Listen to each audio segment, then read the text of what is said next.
Hello friends, मैं मोहित द्विवेदी और आप देख रहे हैं हमारे यूट्यूब चैनल सूर्य ज्ञान अकेडमी। दोस्तों, हम सीख रहे हैं क्लास 10th के सामाजिक विज्ञान की भूगोल की विषय वस्तु, जिसमें हम सीख रहे हैं पहले लेसन संसाधन एवं विकास को, जिसके अंतर्गत हमने पिछले वीडियो सेशन में जाना था कि संसाधन क्या है। फिर हमने जाना था संसाधन के पथ पे कौन से वैज्ञानिक या कौन से भूगोलवेत्ता ने कौन सा तर्क दिया था। फिर हमने जाना था संसाधन को मुख्य रूप से दो भागों में बांटा गया, प्राकृतिक संसाधन और मानवीय संसाधन। तो हमने प्राकृतिक संसाधन और मानवीय संसाधन को जान लिया था। फिर हमने जाना था कि संसाधन का वर्गीकरण कितने आधार पर किया गया है, जिसके अंतर्गत हमने उत्पत्ति के आधार पर संसाधन का वर्गीकरण देखा था, साम्यता के आधार पर संसाधन का वर्गीकरण देखा था, और स्वामित्व के आधार पर संसाधन का वर्गीकरण देखा था, और विकास के स्तर के आधार पर संसाधन का वर्गीकरण देखा था। तो दोस्तों, आज के वीडियो में हम इसी के आगे पर चर्चा करेंगे, मतलब संसाधन के वर्गीकरण को विस्तार से चर्चा करेंगे। तो दोस्तों, अगर आप हमारे चैनल पर नए हो तो हमारे चैनल को सब्सक्राइब कर लीजिएगा और साथ ही बेल आइकन को प्रेस कर लीजिएगा, ताकि आने वाली ऐसी ही बोर्ड परीक्षा से रिलेटेड आपको टॉपिक मिलता रहे। तो चलिए दोस्तों, क्लास शुरू करते हैं। उत्पत्ति के आधार पर संसाधन का वर्गीकरण। उत्पत्ति ऑरिजिन, सबसे पहले कहीं न कहीं धरती की उत्पत्ति हुई होगी, फिर मानव की उत्पत्ति हुई होगी, फिर मानव ने अपने आवश्यकता अनुसार संसाधन का निर्माण किया। तो यानी संसाधन होते नहीं, मानव अपने ज्ञान और तकनीक की सहायता से संसाधन का निर्माण करता है। यानी तकनीक भी एक प्रकार से मानव निर्मित संसाधन है। तो उत्पत्ति के आधार पर संसाधन के प्रकार। उत्पत्ति के आधार पर संसाधन को दो भागों में बांटा गया है, जैव संसाधन और अजैव संसाधन। जैव संसाधन और अजैव संसाधन को समझे इससे पहले हम धरती के परिमंडल के बारे में समझते हैं। हम पृथ्वी के परिमंडल के बारे में जान लेते हैं। ये मान लीजिए, ये हमारी धरती है, ये हमारी पृथ्वी है। पृथ्वी के 71% भाग पर जल से भरा हुआ है, जिसे हम महासागर या जलमंडल कहते हैं, और 29% भाग पर स्थल है, जिसे हम स्थल मंडल या महाद्वीप कहते हैं। और पृथ्वी के चारों तरफ वायु का आवरण पाया जाता है, यानी विभिन्न प्रकार की गैसें पाई जाती हैं, जिन्हें हम वायुमंडल कहते हैं। तो पृथ्वी पर जो भाग जल से घिरा हुआ है उसे जलमंडल, जो भाग स्थल है उसे हम स्थल मंडल, जो भाग पृथ्वी के चारों तरफ जो वायु का आवरण पाया जाता है उसे हम वायुमंडल कहते हैं। तो आप हमें कमेंट करके जरूर बताइएगा कि हमारे पृथ्वी पर कुल कितने महाद्वीप और कुल कितने महासागर हैं, और सबसे बड़े महासागर का क्या नाम है, और सबसे बड़े महाद्वीप का क्या नाम है। तो दोस्तों, वायुमंडल, जलमंडल और स्थल मंडल, एक और होता है जैवमंडल। जैवमंडल, अब जैवमंडल किसे कहते हैं? जिसमें वायुमंडल और जलमंडल और स्थल मंडल तीनों पाए जाते हैं। जिसमें वायुमंडल, जलमंडल और स्थल मंडल तीनों पाए जाते हैं, उसे हम जैवमंडल कहते हैं। तो उत्पत्ति के आधार पर संसाधन को दो भागों में बांटा गया है, जैव संसाधन और अजैव संसाधन। अब जैव संसाधन क्या है? जैव, जिसमें जीवन हो, यानी जीवन।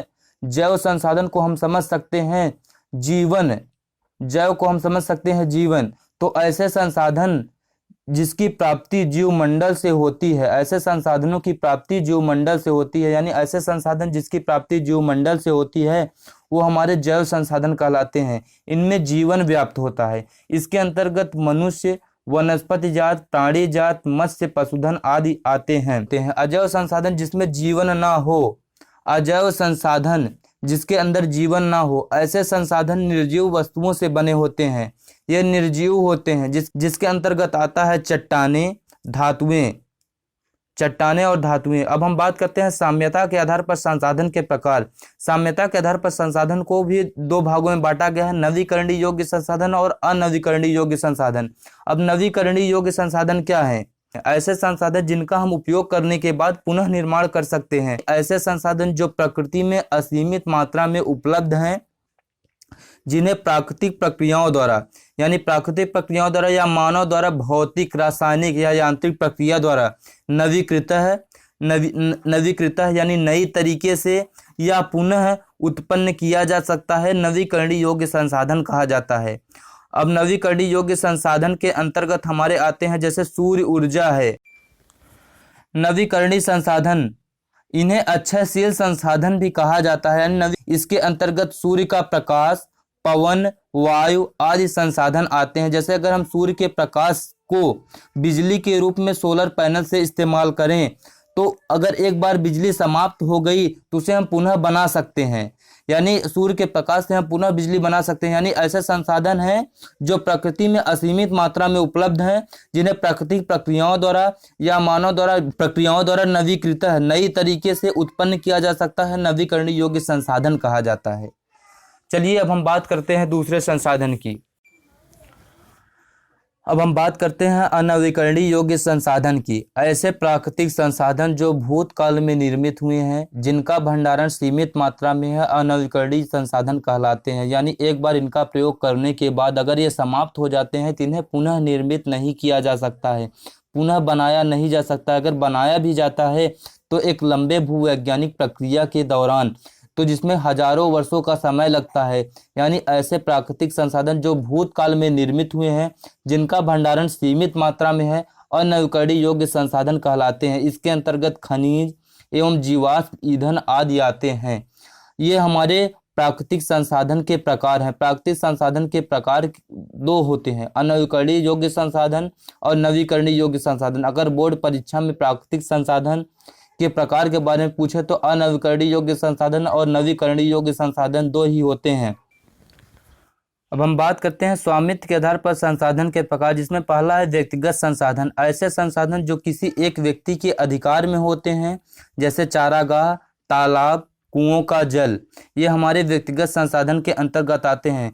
बहुत से किसानों के पास क्या होता है कि उनके पास भूमि नहीं होती है, तो उनको क्या करती है सरकार, भूमि प्रदान करती है और उसके बदले वो उनको लगान चुकाना पड़ता है, तो भी व्यक्तिगत संसाधन के अंतर्गत आते हैं। दूसरा है सामुदायिक स्वामित्व वाले संसाधन। ऐसे संसाधन जो समुदाय के सभी व्यक्तियों के अधिकार में होते हैं, जैसे पिकनिक पार्क। पिकनिक पार्क में हम सभी जा सकते हैं, बच्चे बूढ़े, मतलब पिकनिक पार्क मतलब किसी समुदाय का होता है। अगर वहाँ पर कोई कार्यक्रम होता है तो वहाँ पर सब लोगों को मिलकर अपना सहयोग देना पड़ता है। खेल का मैदान जिसमें सभी जाकर खेल सकते हैं। श्मशान भूमि तो सामुदायिक स्वामित्व वाले संसाधन के अंतर्गत आते हैं। फिर है तीसरा है हमारा राष्ट्रीय संसाधन, मतलब संपूर्ण राष्ट्र के जो संसाधन होते हैं वो हमारे राष्ट्रीय संसाधन के अंतर्गत आते हैं।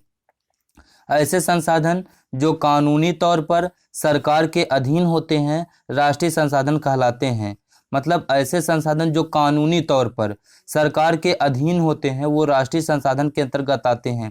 सरकार व्यक्तिगत संसाधन को भी जनता के हित में उस पर अपना अधिकार कर सकती है। जैसे अगर रेलवे लाइन हमारे खेत से होकर जा रही है तो सरकार हमें मुआवजा के रूप में कुछ पैसे दे करके हमारे खेत में रेलवे लाइन बिछा सकती है। यानी सरकार व्यक्तिगत संसाधन को भी जनता के हित में उस पर अपना अधिकार कर सकती है। सड़कें, रेलवे लाइन, सारे खनिज पदार्थ, वन एवं वन्य जीवन, जल संसाधन, राजनीतिक सीमाओं के अंदर सारी भूमि और 12 समुद्री मील दूरी को हम नॉटिकल मील में मापते हैं। आप हमें कमेंट करके जरूर बताइएगा कि एक नॉटिकल मील में कितने किलोमीटर होते हैं।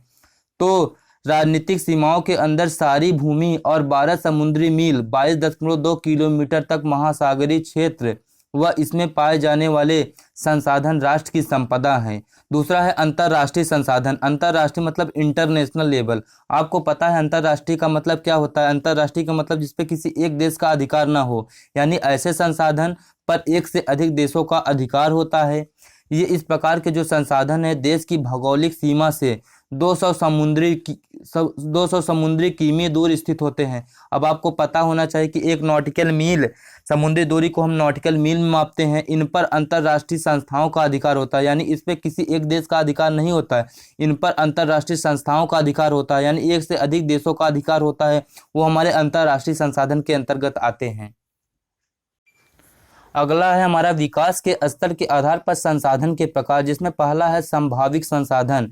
ऐसे संसाधन जो हमारे किसी प्रदेश में विद्यमान है परंतु उनका उपयोग नहीं किया गया, यानी विद्यमान तो है हमारे किसी प्रदेश में, वो विद्यमान है यानी उपस्थित है, लेकिन उनका उपयोग नहीं किया गया है। जैसे अगर हम पश्चिमी क्षेत्र राजस्थान और गुजरात की बात करें तो वहाँ पे पवन ऊर्जा तथा सौर ऊर्जा का अपार भंडारण है।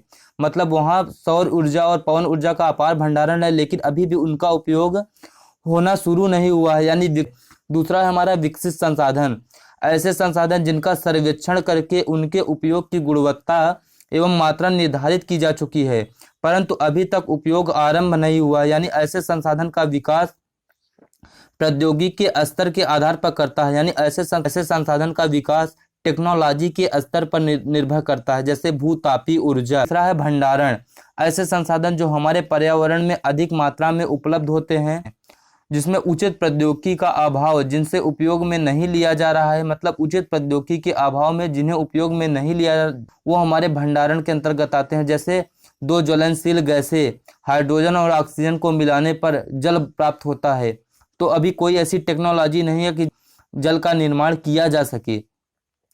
यानी टेक्नोलॉजी, ऐसे संसाधन हमारे पर्यावरण में अधिक मात्रा में उपलब्ध तो हैं लेकिन टेक्नोलॉजी के अभाव में इनका उपयोग नहीं किया जा रहा है। चौथा है हमारा संचित कोष, ऐसे संसाधन जो हमारे आसपास उपलब्ध भी हैं जिन्हें उपलब्ध तकनीकी ज्ञान से सहायता से प्रयोग में लाया भी जा सकता है परंतु इनका उपयोग आरंभ नहीं हुआ। जैसे नदियों के जल से हम विद्युत बना सकते हैं लेकिन अभी भी टेक्नोलॉजी भी हमारे पास उपलब्ध है लेकिन अभी भी हम इनको बनाने की प्रक्रिया आरंभ नहीं कर रहे हैं, यानी काफ़ी मात्रा में सही ढंग से इसका उपयोग नहीं कर रहे हैं, वो हमारे संचित कोष के अंतर्गत आते हैं। आई होप कि आपको ये वीडियो पसंद आई होगी, तो thanks for watching my video.